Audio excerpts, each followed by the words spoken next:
Hello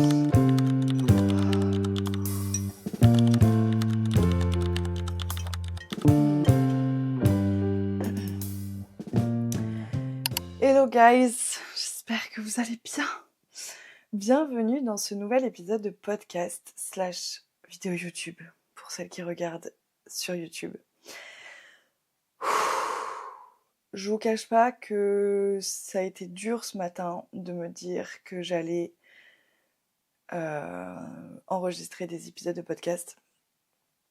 Mais bon, de temps en temps, il faut, comme je le dis souvent, il faut se forcer parfois, et c'est ce qui est difficile, je trouve. En tout cas, j'apprends toujours un peu plus à travailler avec mes émotions. Donc aujourd'hui, on est un peu tristou, ok ? Aujourd'hui, on est un peu tristou. J'ai des espèces de doutes sur ma relation, et enfin, ça vient me challenger sur plein de choses. Et je suis une personne, quand tu regardes mon thème astral, je me construis face aux autres en fait. Je me construis dans mes relations. Et comme en plus je me remets beaucoup en question, etc. Enfin bon, bref, le fait est que c'est parfois difficile pour moi parce qu'il y a des choses qui viennent me challenger, et mon cerveau ne me sert pas dans ces moments-là. Bref, aujourd'hui, on va parler en plus d'émotions. Aujourd'hui, le thème du jour, c'est 5 erreurs émotionnelles que je faisais sans m'en rendre compte et que je fais en m'en rendant compte, hein, si on est tout à fait transparente. Donc pour celles qui sont nouvelles ici, bienvenue. Vous êtes sur un podcast qui n'est pas monté, enfin pas beaucoup, et où on parle des choses un peu de la vraie vie, surtout d'émotionnel, d'hypersensibilité. On parle du fait d'être une femme dans cette société capitaliste, on parle d'entrepreneuriat, on parle de santé féminine. Et voilà, mon but c'est que vous vous sentiez moins seul et que vous repartiez à chaque fois avec des petits... Je regarde le retour parce que j'ai un réel doute sur le fait que je suis floue ou pas. Et ça me saoule. Voilà, mais je pense que ça va. Cette histoire de flou, franchement, je suis choquée qu'on n'ait pas inventé quelque chose de plus pertinent en fait, de plus performant en termes de flou. Voilà. Du coup, pour celles qui ne le savent pas, je me fais pas chier à vous faire croire que je connais mon texte par cœur. C'est pas vrai. Voilà. Par contre, je vais pas forcément lire mon texte, mais je regarde souvent, et voilà, je prépare mes textes entre guillemets, enfin mes textes, mes points à l'avance et tout ça. Le but, c'est pas de créer du contenu parfait, parce que moi perso, ça me met vachement la pression. Le but, c'est de vous délivrer quelque chose qui soit pertinent, donc voilà. Je sais que normalement, je ne le fais pas pour celles qui sont uniquement en audio. Je ne vous parlais pas de ça, parce que du coup, en fait, vous ne le voyez pas. Le fait est que là, maintenant, on me voit. Donc, forcément, je ressens le besoin, pour le moment, de justifier ce que les gens voient. Du coup, les épisodes sont divisés en 2 parties. La première partie, c'est surtout qu'est-ce que ce thème vient chercher chez moi. Et la deuxième partie, c'est plus des conseils. Donc là, en fait, je vais vous parler surtout de pourquoi j'ai choisi de vous parler de ça. Et ensuite, je vais vous parler des 5 points, les 5 erreurs que je faisais et que je fais. Honnêtement, je les fais encore. Genre vraiment, faut pas vous sentir... ne vous sentez pas seul. Je fais encore ces conneries. C'est marrant parce que j'ai écrit cet épisode en prémenstruel et je le vois dans mes notes, c'est un délire. Donc on va essayer de traduire avec moins d'agressivité, n'est-ce pas ? Parce que là du coup j'étais en mode ouais, épisode coup de gueule et tout, j'étais en mode non, pas forcément en fait. Donc commençons par l'intelligence émotionnelle. Je pense que j'ai une grande intelligence émotionnelle, et je dis ça en toute humilité, parce que c'est pas vrai tout le temps. Le fait est que je suis capable de, et je sais que vous êtes beaucoup à m'écouter dans ce cas-là aussi, je suis capable de nommer mes émotions, je suis capable de les détailler, de savoir d'où elles viennent, quelles blessures elles viennent chercher, quel message elles viennent apporter. Et cependant, en revanche, on m'a pas nécessairement appris à les exprimer en fait toujours de la bonne manière et à entretenir en fait une relation saine avec mes pensées, avec mes émotions. Comme j'ai pas forcément, enfin j'ai eu des parents émotionnels, mais qui mettaient un peu leurs émotions sous le tapis, enfin comme on leur a appris quoi.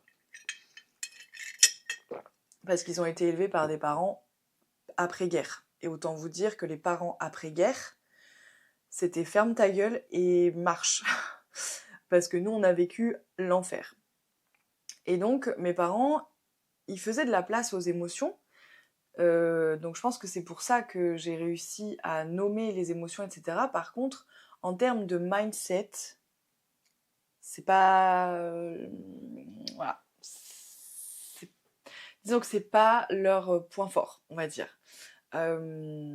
Et du coup, bah forcément, aujourd'hui, et je le vois aujourd'hui typiquement comment je me sens et tout, je rumine beaucoup et je juge beaucoup mes émotions, je juge beaucoup tout ça. Et en fait, j'ai donc 5 gros comportements un peu relous qui viennent court-circuiter bah, cette intelligence émotionnelle que je pourrais en fait avoir. Et je veux vous en parler parce que le but c'est de normaliser ces comportements-là. C'est pas forcément de faire culpabiliser ou quoi, parce que bah, on est dans le même bateau en fait, tout simplement. Et que je pense sincèrement que la première étape, quand t'es une personne aussi hypersensible, etc., la première étape c'est l'étape de la conscience de soi et de la connaissance de soi. Donc, une fois que tu as noté les choses comment dire, qui dysfonctionnent entre guillemets chez toi, c'est à partir seulement de ce moment-là que tu peux venir travailler dessus. Donc, cet épisode, il est fait pour ça. C'est en ayant conscience que l'on peut agir. Ensuite, prendre conscience de tes patterns aussi pourrait t'aider à moins vivre tes émotions comme un fardeau, tu vois, de développer en fait une forme de compassion envers toi-même. Et je dis ça aussi pour moi parce que damn, I need some compassion. Je vais pas me faire chier à le dire en anglais. J'ai besoin de douceur avec moi-même, c'est fou. J'en parlais encore avec ma psy hier. Je suis mais une terreur avec ma propre personne et même avec les autres, hein. Alors que j'ai cette capacité de douceur. Bref, je suis désolée, hein, je suis pas. Mais de toute façon, va falloir que je m'habitue. En fait, je me mets une pression parce que du coup, je suis filmée. Mais en fait, non. Genre, j'ai pas envie de me mettre une pression parce que je suis filmée. Genre, les nanas qui m'écoutent depuis plus d'un an sur le podcast, elles savent que bah, je viens avec mes émotions et qu'il y a des fois, je suis beaucoup plus pout-pout que d'autres. Et c'est totalement ok. Moi, je fais pas tout ça pour vous divertir. Je fais ça pour que vous puissiez vous regarder dans la glace avec amour et bienveillance. Mais avec plus d'amour et bienveillance. Parce que, ouais, on se regarde pas avec assez d'amour et bienveillance. Anyway, je sais plus où est-ce que j'en étais. Tout. Ouais, exactement.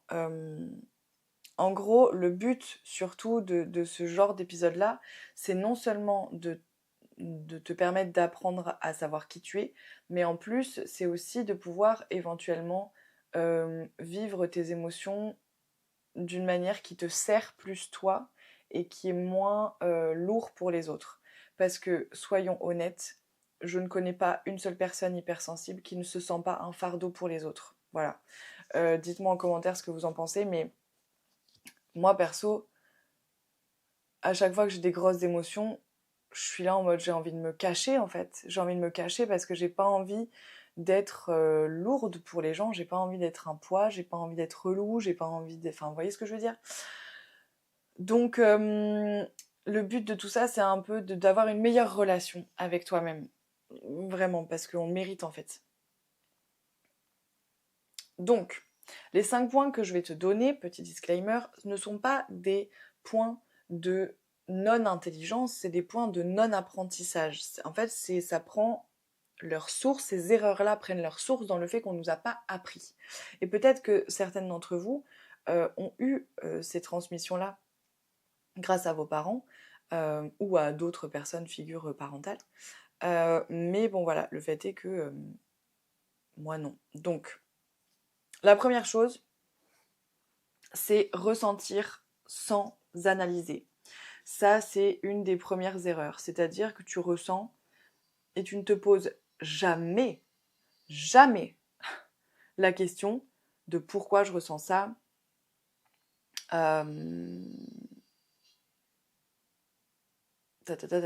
Désolée, j'ai en même temps.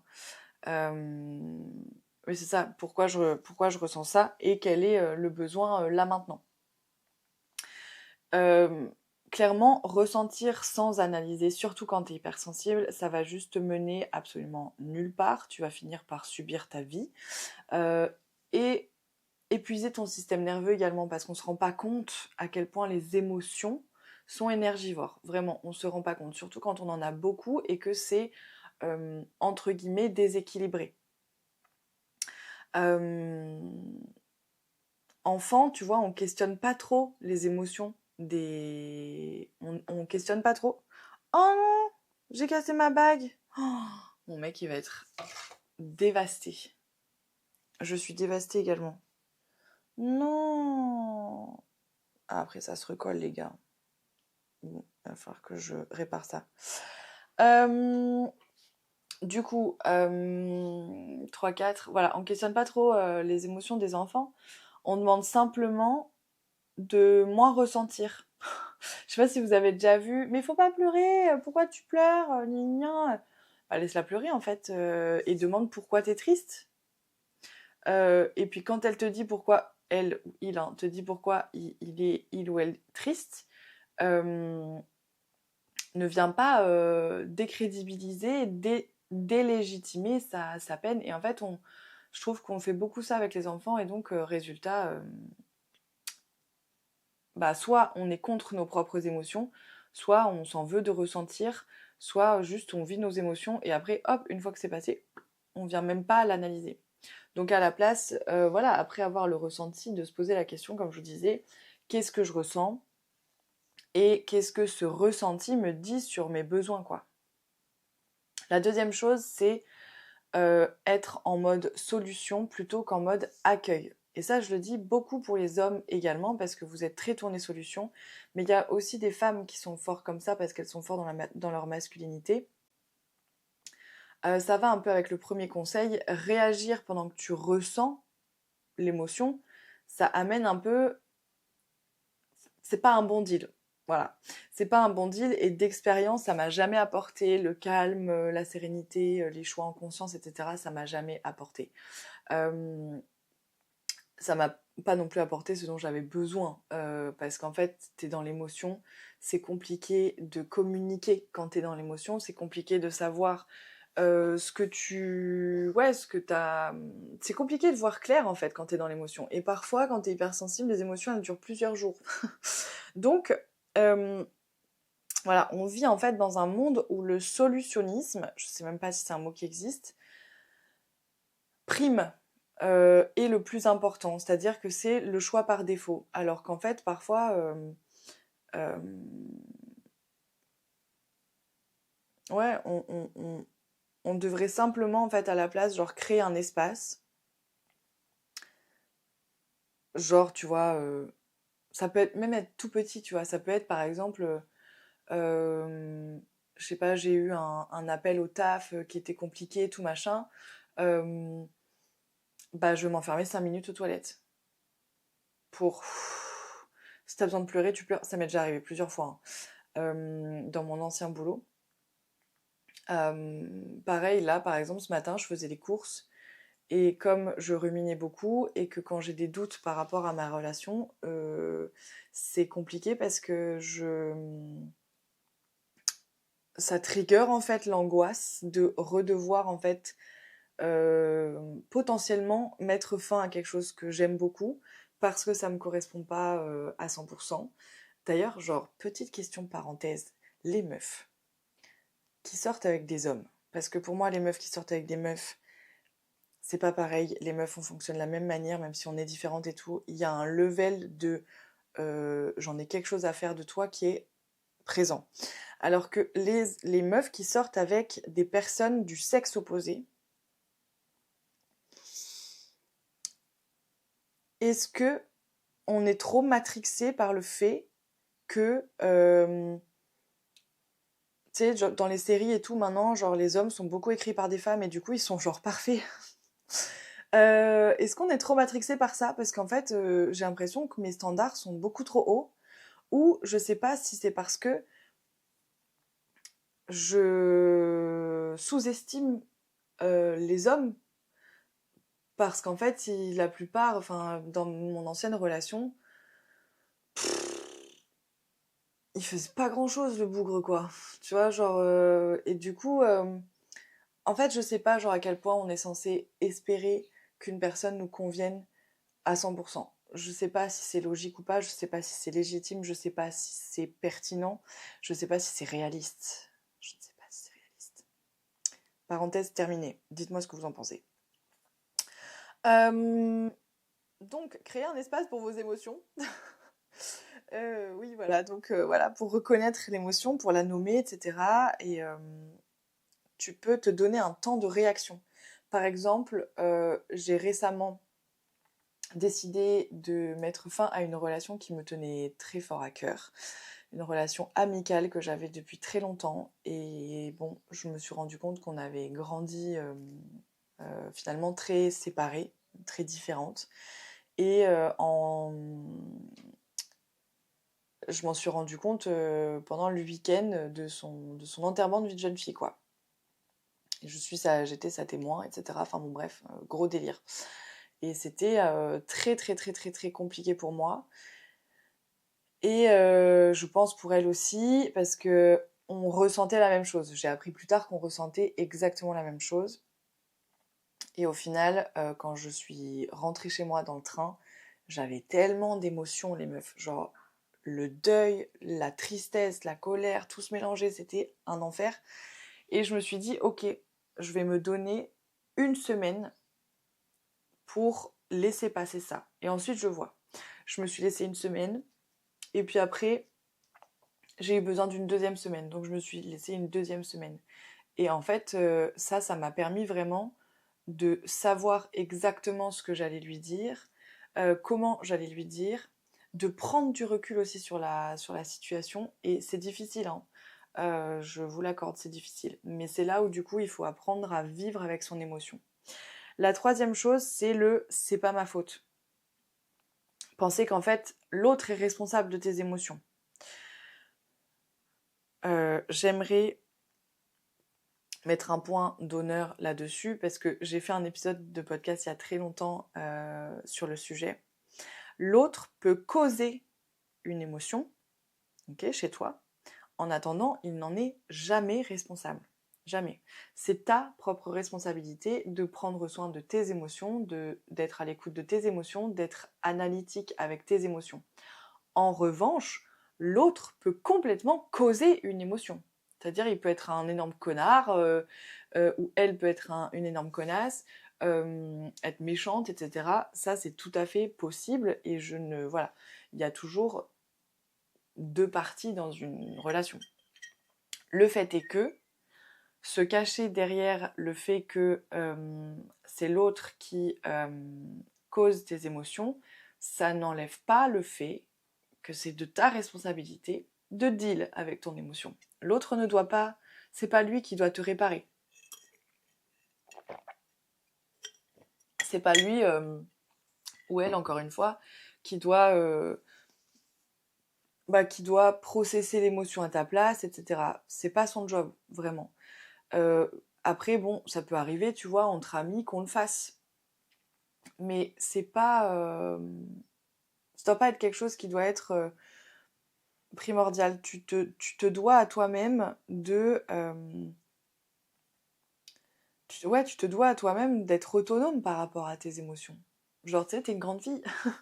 Et en plus, ça te donne du pouvoir. Enfin, clairement, moi, je me sens beaucoup plus powerful quand je gère les choses comme ça. Euh, Ouais, j'avais noté aussi que rejeter la faute sur l'autre, c'était juste un trick de l'ego, en fait, qui permet de ne pas aller voir en soi ce qui se passe. Je trouve qu'elle est pas mal, cette phrase. Voilà, je trouve qu'elle est pas mal.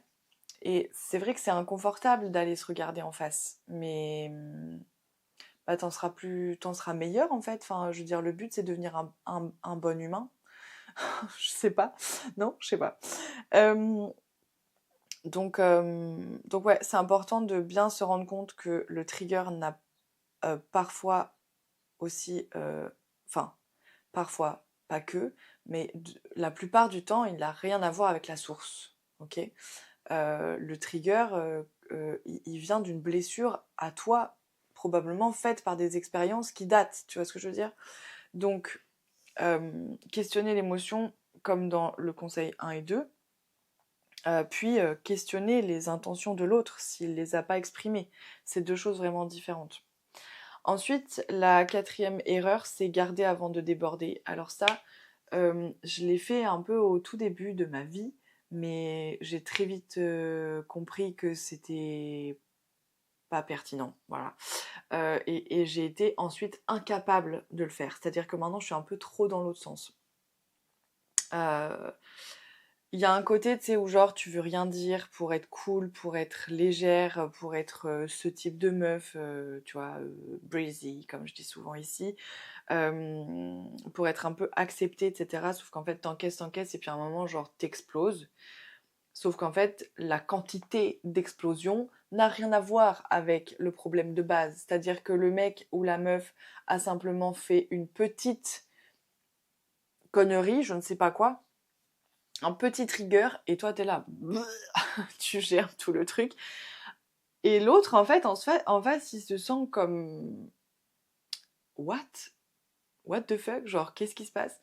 Et surtout dans les relations hommes-femmes, dans les relations de couple et tout, les hommes, ils ont du mal avec ce concept. Et nous, les femmes, on garde, alors que, damn, genre, dis les choses au fur et à mesure. Euh, Surtout que nous, tu sais, on a ce côté genre, sois sage, sois gentil, il faut pas que tu fasses trop de bruit, gna gna gna, faut pas être une drama queen. Vraiment, ça m'énerve rien que que de réfléchir à ça.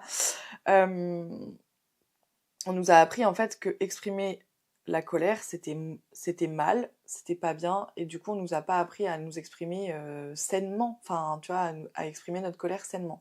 Et je pense que les hommes non plus, hein. Vraiment, on est vraiment égaux par rapport à ça aussi. Et ouais, donc quand ça pète, c'est souvent disproportionné. Et en plus, ça te fait vivre l'émotion beaucoup plus fortement, beaucoup plus intensément, c'est beaucoup plus fatigant que si tu l'avais dealé au fur et à mesure. Donc, quand ça t'arrive et que tu sais pas trop, et que tu as trop d'accumulation, etc., si tu peux, dis-le avant d'exploser. Tu vois? Genre, moi, je sais que ça peut m'arriver en mode, là, en ce moment, j'accumule trop. Ma réaction va être disproportionnée par rapport au problème, mais on va en parler après. Enfin, tu vois, genre j'essaye de prévenir l'autre que ça va être disproportionné. Et sinon, à la place, juste apprends à nommer tes petits ressentis. Apprends à moins te trouver chiante de les dire ou de trouver une manière de les dire qui te fait te sentir à l'aise avec toi-même. Tu peux aussi ne pas les exprimer à l'autre, mais les exprimer d'une certaine manière. Donc les exprimer à une personne qui n'a rien à voir avec la situation, à ta psy, à les écrire, enfin toutes ces choses-là, tu vois, tu peux trouver des manières qui font que ça fonctionne. Et ouais, c'est de l'entraînement, genre en couple, de se dire, écoute, quand enfin, je me sens bizarre ou je me sens comme ci, comme ça, quand tu tatati tatata. Et puis,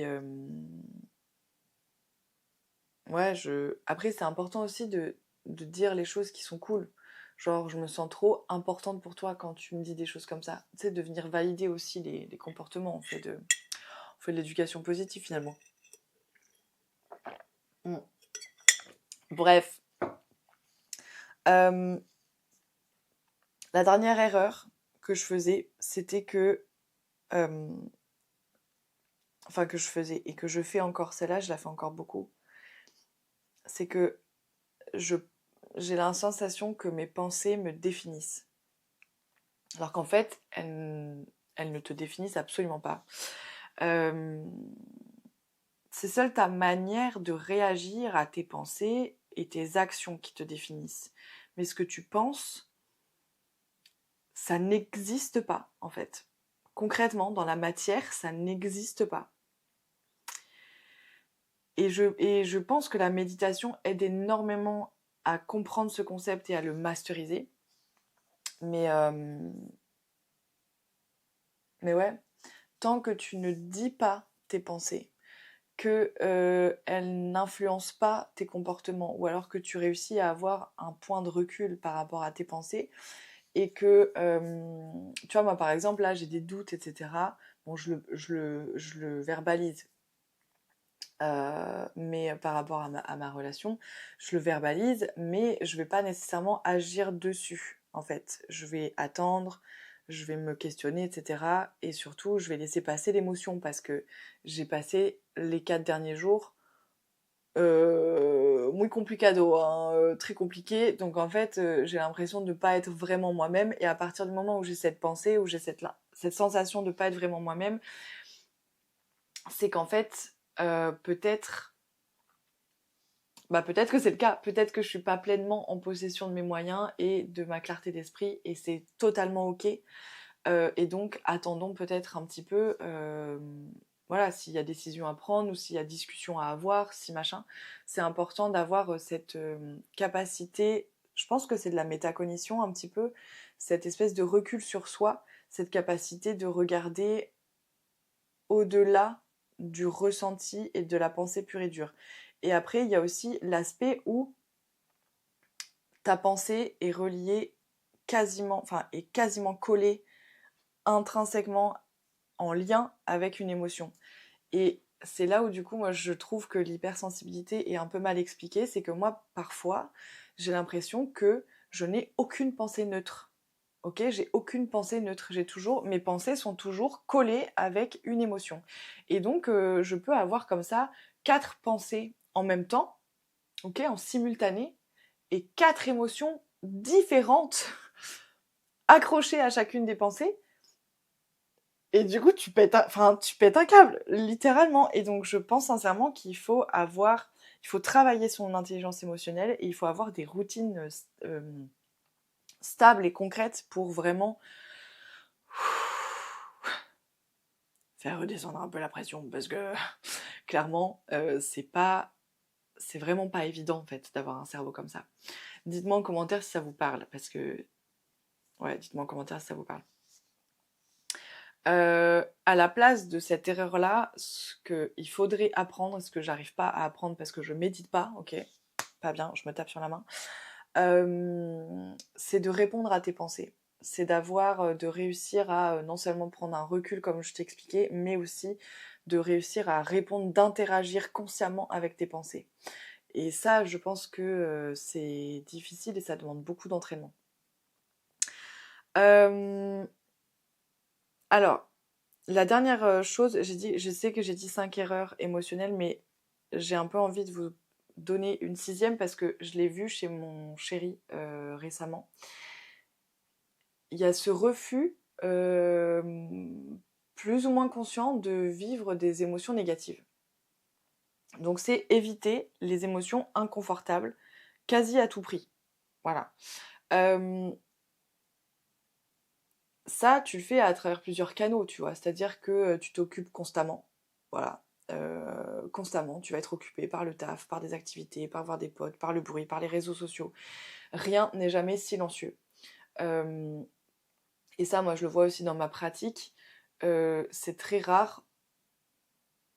Enfin, il y a quand même une différence. Genre, là, j'ai passé quasi une semaine chez mon chéri.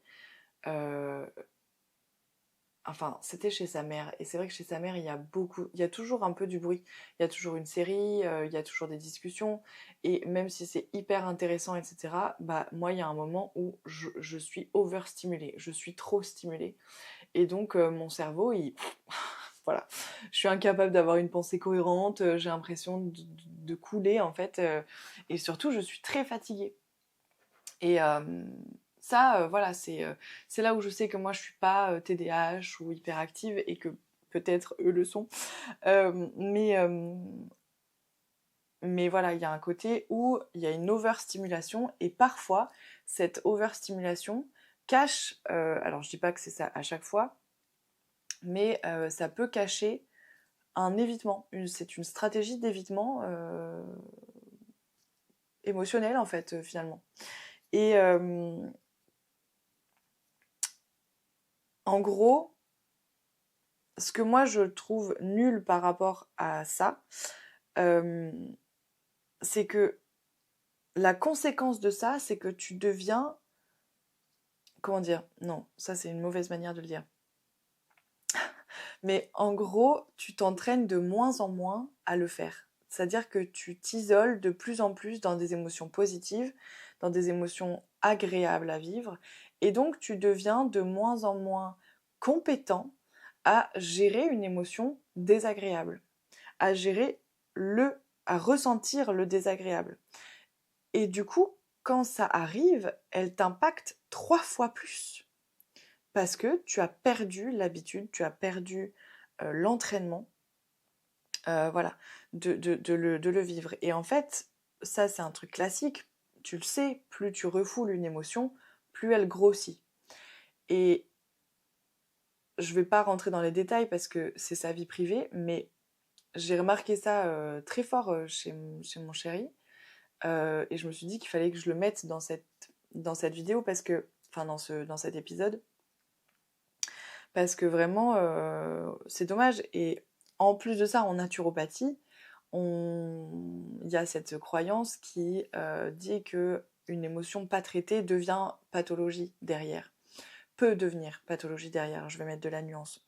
Donc à la place, moi, si tu te sens concerné par ça, euh, le conseil que je peux te donner, c'est de t'exposer doucement et petit à petit. Surtout si ça fait des années, des années, des années que tu es en mode positivité quoi qu'il arrive et que tu vas pas voir tes blessures et que là tu es au début de ton cheminement.